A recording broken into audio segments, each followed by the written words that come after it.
Hi everyone, কেমন আছো তোমরা সবাই? সেহতি স্টোরিজের একটা নতুন ব্লগে তোমাদের সকলকে জানাই সুস্বাগতম আর অনেক অনেক ভালোবাসা। আজকে হলো মঙ্গলবার আর এখন বাজে দুপুর 2:15। হ্যাঁ, আজকে উইকডেতে আমি আর সৌরভ ঠিক করলাম একটুখানি ধোসা খেয়ে আসি। কারণ যে জায়গাটায় আমরা ইউজুয়ালি ধোসা খেতে গেছিলাম সেটা শুক্রবার দিন আমরা গেছিলাম, কিন্তু সেই সময়টায় প্রচন্ড ভিড় হয়ে গেছিল। আর আমরা খুবই লাকি ছিলাম যার জন্য জায়গা পেয়েছিলাম। যেহেতু আজকে ওর ইনস্টিটিউটে কাজকর্ম কমই আছে, আর গতকাল ইনস্টিটিউটে গিয়ে ও একটু বলেও এসছে যে আজকে ও ঘর থেকেই কিছুটা হলে কাজ করবে এবং বাকি সময়টা ও আমাকে দেবে। সেই জন্য আজকে ডিসাইড করলাম যে একটু বাইরে যাই, ওখানে গিয়ে খাওয়া দাওয়া করি।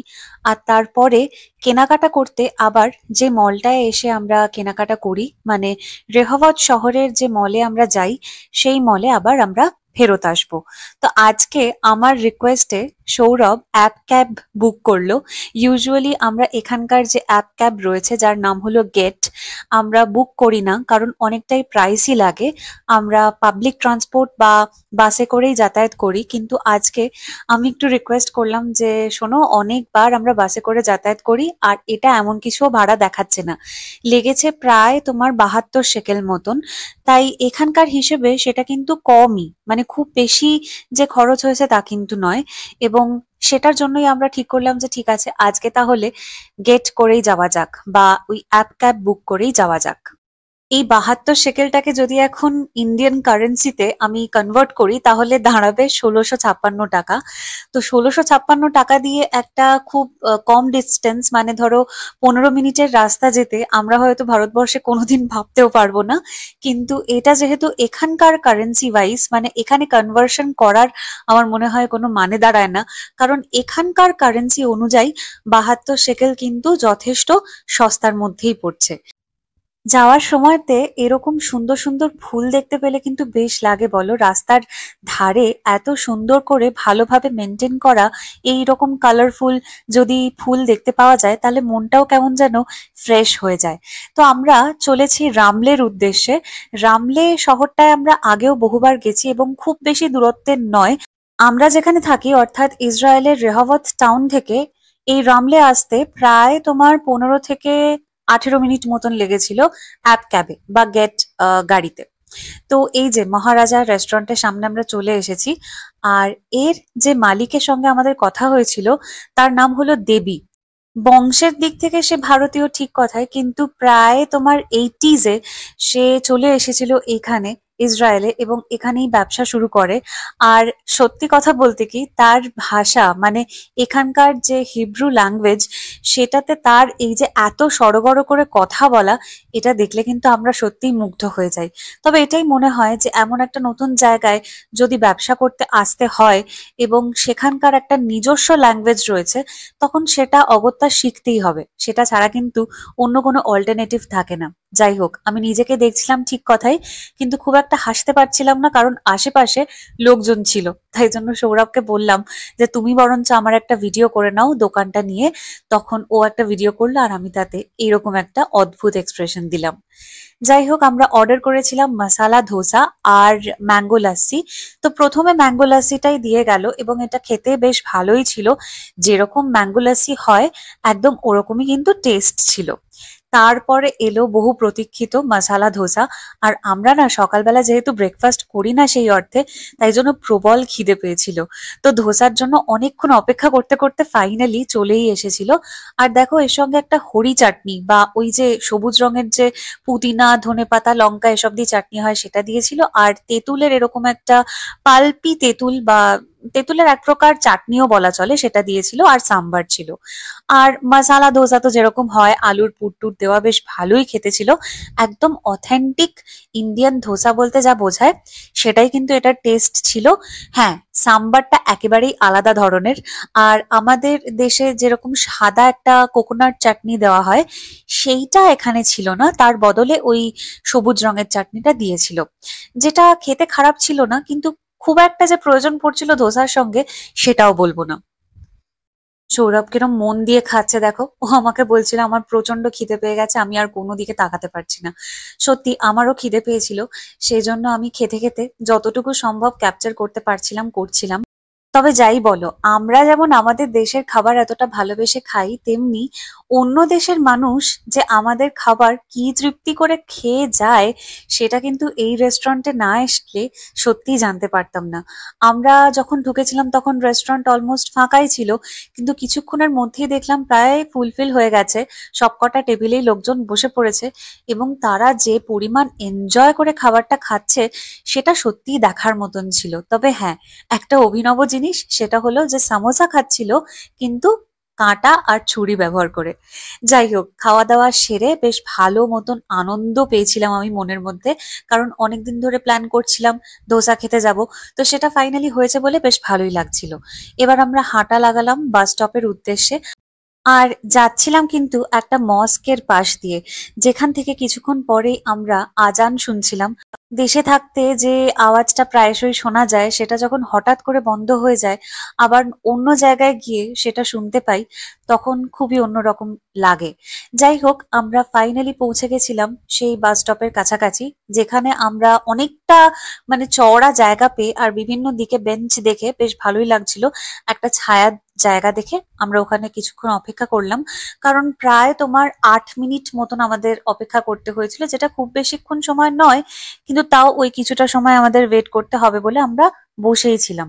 তারপর ফাইনালি বাস ধরে পৌঁছে গেছিলাম এই রেহবত মলে, যে মলটায় বললাম শুরুতেই যে আজকে একটু কেনাকাটা করতে আসার ছিল।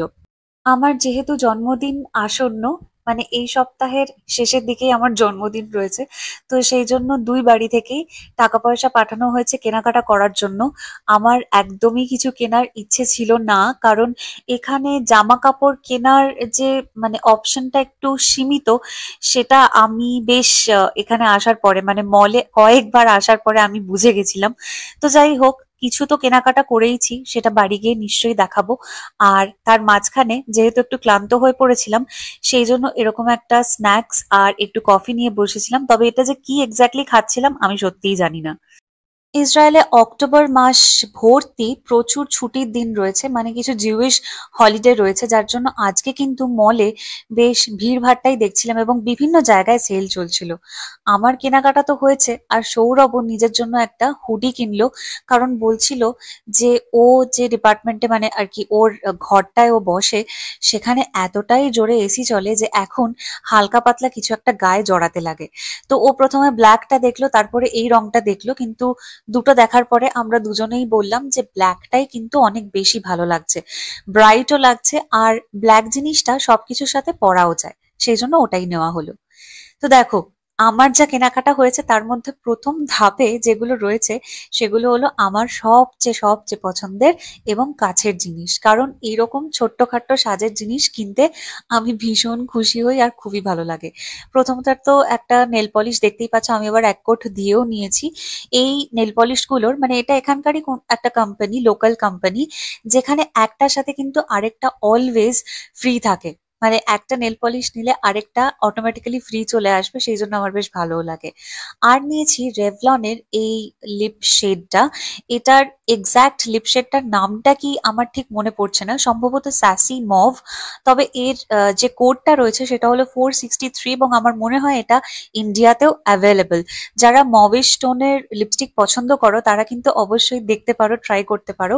এটা বেশ সুন্দর টেক্সচারটা রয়েছে, আর ঠোঁটের ওপরেও একদম কমফোর্টেবল। তো আমার এই রকম রঙই খুব ভাল লাগে, মানে মভিশ টোনের, সেজন্য আমি এটা নিয়েছিলাম। আর এটা আমাকে সৌরভ গিফট করেছে, এটা হলো শ্যানেলের একটা লিপস্টিক। আমার প্রথম এরকম একটা লাক্সারি ব্র্যান্ডের লিপস্টিক। এই সিরিজটার নাম সম্ভবত রুশ কোকো ব্লুম। তবে এটার এক্সাক্ট যে শেডটা সেটা হিব্রু ভাষাতে লেখা, যেটা আমি একেবারেই পড়তে পারিনি। ওখানে যে টেস্টার গুলো ছিল সেখান থেকেই আমি কালারটা চুজ করেছিলাম। আর যিনি বিক্রি করছিলেন তিনি বললেন যে আমি সত্যি খুব লাকি, কারণ এই শেডটার আর একটাই লাস্ট বাকি ছিল, যেটা আমি নিলাম। এই শেডটা সম্ভবত খুব ক্রেজ রয়েছে, যার জন্য এতটাই বিক্রি হয় যে আর একটাই বাকি ছিল, এবং সেটা আমার ভাগ্যেই ছিল। তো থ্যাঙ্কফুলি এই লিপস্টিকটা আমি নিয়েছি, যেটা আমাকে সৌরভ গিফট করেছে। এবং আমার এই ধরনের কালার অবশ্যই ভীষণ ভালো লাগে। আর আমি একটা জিনিস যেটা লক্ষ্য করলাম, আমার কাছে যে কটা লিপস্টিক আছে তার মধ্যে ম্যাক্সিমাম এই সেম কালারের, মানে এরকমই একটা মভিশ টোনের বা ব্রাউনিশ পিঙ্ক, এই ধরনের কালারগুলো যেহেতু আমার মনে হয় আমাকে স্যুট করে, সেই জন্য ওইটা নিলাম। আর বাড়ি থেকে আমার বাবা, মা, তারপরে আমার কাকু কাকিমা মানে আমার শ্বশুর শাশুড়ি, এরা সবাই আমাকে জন্মদিনের টাকা দিয়েছে। তো সেটা দিয়ে এরকম 3টে টি শার্ট নিলাম, 3টে 100 সেকেলে হয়েছে। বেশ ভালোই টি শার্ট গুলো, কারণ এর চেয়ে আমার আর অন্য কিছু সত্যিই পছন্দ হচ্ছিল না, তাই ওটা নিয়েছি। আর এই জুতোটা নিয়েছি, এটা মেনলি বাবা যে টাকাটা পাঠিয়েছে সেটা দিয়েই নিয়েছি, কারণ বাড়িতে এক্সারসাইজ করার জন্য এরকম একটা জুতো না হলে খুব অসুবিধা হয়ে যাচ্ছিল। তো সেই জন্য ভাবলাম এইরকম একটা জুতো দরকার, যেটা পরে আমার স্কিপিং করতে খুব সুবিধা হবে। রাতে যেহেতু আজকে কোনো রান্না বান্না নেই, সেজন্য একটা পিৎজা অর্ডার করে দিয়েছি, এবং পিৎজাটা এরকমই ভেজ পিৎজাই হয় এখানে। এখানে কিন্তু নন ভেজ পিৎজা একমাত্র ডমিনোজেই পাওয়া যায়। তো আমরা ভেজ পিৎজাটাই নিই, বেশ ভালোই লাগে খেতে। আর পেট ভর্তিও হয়ে যায়, মানে শেষের 2টো স্লাইস মনে হয় কোনো ক্রমে ঠুসে যাচ্ছি, কারণ তার আগেই পেটটা এতটা ভরে যায় যে শেষ দুটো আর খাওয়াই যায় না। আমি কোনোবারই ভিডিওটা এইভাবে শেষ করি না, তবে আজকে আমার মনে হলো যে শেষটায় আমি কিছু কথা তোমাদের বলে দিই, কারণ আমার মনে হয় এটা হয়তো তোমরা স্কিপ করে যাবে এবং এই পার্টটা হয়তো তোমরা কেউই দেখবে না। তাও একজন দুজনও যদি দেখো, তাদের উদ্দেশ্যেই আমার বলার, আজকে কেনাকাটা করার বা জন্মদিন উপলক্ষে এই বছরে জামা কাপড় কেনার মতন ইচ্ছে শখ কোনোটাই আমার ছিল না। বাড়ি থেকে যেহেতু টাকা পয়সা পাঠানো হয়েছে এবং তাদেরও একটা সেন্টিমেন্ট জড়িয়ে আছে, যেহেতু আমি স্পেশালি আমার বাড়িতে মানে কলকাতার বাড়িতে আমি এর আগে অনেকগুলো বছর বাবা মার সাথেই জন্মদিনটা কাটিয়েছি, এবং তাদের মানে তারা যেভাবে আমাকে স্পেশালি আর কি সেদিনকে রাখতো, বাবা সকালবেলায় ফুল কিনে আনতো, ঠাকুরকে ফুল দেওয়া হতো, এবং মা বিভিন্ন রকমের রান্না বান্না করে আমাকে খাওয়াতো। তারপর রাত্রিবেলায় আমরা ডিনার অর্ডার করতাম বাইরে থেকে। তো এইভাবেই আমি ইউজুয়ালি আমার জন্মদিন কাটিয়েছি। আমি হার্ডলি বন্ধুদের সঙ্গে খুব পার্টি করে জন্মদিন কাটানো এইগুলো আমি সত্যি করতে পারিনি। হ্যাঁ, আমি যখন মানে চাকরি করছিলাম কলকাতাতে, সেই সময়তে আমি আমার অফিস কলিগদের কাছ থেকে কেকস পেয়েছি বাড়িতে, তারা পৌঁছেছে, কিন্তু আমি কখনোই খুব সেলিব্রেট করে পার্টি থ্রো করা এগুলো আমি কখনোই করিনি, এবং বাড়ির লোকজনদের সাথেই কাটিয়েছি। তো এইবার যেহেতু করতে পারছি না সেইটা, এতগুলো বছরের মধ্যে প্রথমবার বাড়ির লোকজনদের কাছাকাছি থাকতে ভীষণ ভালোবাসি। তো সেইটা একটা কারণ। দ্বিতীয় কারণ হচ্ছে যে 2 মাস আগে কলকাতায় ঘটে যাওয়া এমন একটা নৃশংস ঘটনা, বুঝতেই পারছো আমি আরজিকর কাণ্ডের কথা বলছি। সেইখানকার যে ইম্প্যাক্ট মানে আমার মনের মধ্যে পড়েছে, কারণ এই বছরের জন্মদিনে আমি এক্স্যাক্টলি আমার যা বয়স হবে সেই বয়সের একটা মেয়েকে আমি এরকম ভাবে নৃশংস হত্যার শিকার হতে দেখলাম, যেটার পরে না আমার ঠিক ওই কেনাকাটা করার মতন বা পুজোয় যেভাবে আনন্দ করবে লোকজন সেরকম মানসিকতাটা আমার সত্যিই নেই। তুমি বলবে যে তুমি তো দেশের বাইরে, সেই জন্য তুমি এমনিও পুজো এনজয় করতে পারবে না, তাই হয়তো বলছো। যারা আমাকে ক্লোজলি চেনে, আমার বাড়ির লোকজন স্পেশালি, তারা হয়তো জানে বা তারা বিশ্বাস করবে যে আমি যদি দেশেও থাকতাম, আমি সত্যিই এবার পুজো সেলিব্রেট করার মধ্যে মানে মুডে নেই। পুজো সেলিব্রেট করার এবং জামা কাপড় কেনার এইটার মধ্যে আমি সত্যিই নেই। কিন্তু আমার মার সাথে কথাবার্তা হওয়াতে মা একটুখানি ইমোশনাল হয়ে পড়েছিল যে প্রত্যেকবার জন্মদিনে একটা অন্তত নতুন জামা তুমি গায়ে ঠেকাও, এবারটা এরকম ব্যতিক্রম কেন? তো আমি ঠিক বোঝাতে পারছিলাম না যে আমি কি সেন্টিমেন্টে বা কি আম, মানে ভাবনা চিন্তা থেকে এই জিনিসটা এবার রিজেক্ট করতে চেয়েছি। কিন্তু যাই হোক, মার মন সেটাকে তো আমি কখনো টলাতে পারবো না। সে যেরকম ভাবে ভাববে সেটা ভাববেই, তার কোনো অল্টারনেটিভ হয় না, কারণ তারও একটা কষ্ট রয়েছে যে এতগুলো বছরের পরে প্রথমবার তার মেয়ে তার কাছে জন্মদিনের দিন নেই। তবে এটা ঠিকই, আমি ফিজিক্যালি হয়তো নাই থাকতে পারি মার কাছে, কিন্তু মানসিকভাবে সব সময় বাড়িতে রয়েছি, বাড়ির লোকজনদের কাছাকাছি রয়েছি। আর মানে এটাও একটা বাড়ি, তাই বাড়ির লোকজনের কাছেই আমি রয়েছি, এটা আমি অ্যাটলিস্ট ভেবে নিই। তো এখন যেহেতু টেকনোলজি অনেকটাই এগিয়ে, তাই ভিডিও কলও একটা বড়সড় মাধ্যম রয়েছে যেখানে আমি কথা বলতে পারবো। তো এই খবরের কাগজে যেমন নিউজটা লিমিটেড হতে শুরু করেছে, এই সব ধারণাগুলোও যাতে লিমিটেড হয়ে যায়, এটা এটা আমি একেবারেই চাই না। আমি চাই আমরা এটা নিয়ে আরো আরো আলোচনা করি, আরো থাকুক বিষয়টা আমাদের মনের মধ্যে। তো এটাই, আর কিছুই বলার নেই, এটাই জাস্ট বলার ছিল। তো ভিডিওটা আজকের মতন এখানেই শেষ করছি। যদি ভালো লাগে তাহলে অবশ্যই আমার চ্যানেলে যদি প্রথম হয়ে থাকো then don't forget to subscribe to my channel, আর নোটিফিকেশন বেল আইকনটাও ক্লিক করে দিও, সো দ্যাট আমি যখনই ভিডিও পোস্ট করব সেটা তোমার কাছে পৌঁছে যাবে। আর ভালো লাগলে একটা লাইক করে দিও, and don't forget two comment যদি ইচ্ছে হয়। ব্যাস, এটাই, আর কিছুই বলবো না। আজকের মতন জানাই শুভরাত্রি। দেখা হবে খুব শীঘ্রই পরের একটা ব্লগে তোমাদের সঙ্গে। ততদিন অবধি তোমরা খুব ভালো থেকো, সুস্থ থেকো। বাই।